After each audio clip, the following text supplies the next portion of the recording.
Obviously, he's been an integral part since the World Cup. Performances for Aaron haven't been what we would have liked, and what he would have liked, to be perfectly honest.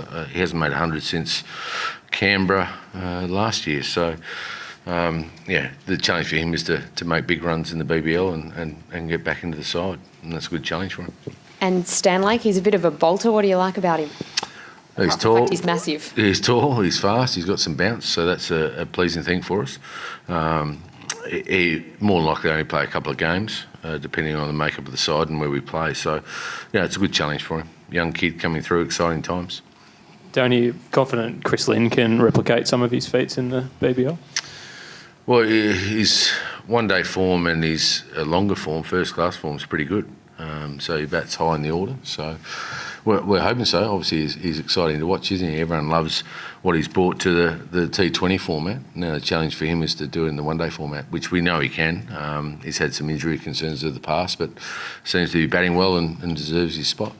Tough call on George as well, because he's a ripper bloke. He's fantastic around the group, and he's been fantastic as a leader for us as well. So, again, standard performances from George.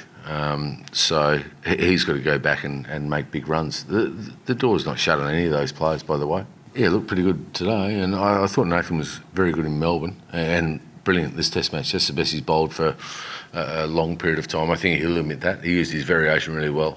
Bowled well to right and left-handers, bowled over and around, chopped and changed, which was really pleasing. Normally, sometimes he gets into one way, he just wants to bowl over the wicket all the time. So he was exceptional this game and bowled really well. So Hazelwood ended up with 31 or 32 wickets for the series, and Stark was very similar. So for those guys, it's more of a case of making sure, see how they pull up. They'll play during the one-day series, there's no doubt about that. It's just how many games. So we'll see how they pull up. All we can worry about is actually picking the best squad that we think can to win in India. That's the challenge for the selection group and the players. It's a great challenge ahead for everyone involved. So, we'll meet next week and then work out what the best format and the way to play there. Lucky enough that we've had some experience there in the past, and blokes have been there before. You only gain experience by going there as well. So that's a challenge for who you select and who you play. But end of the day, it's a tough challenge winning the subcontinent. We know that. So for us, it'll be no excuses, playing the best we possibly can. We may have to play a little bit different, and that's okay. We might have to grind it out, and there's nothing wrong with that either.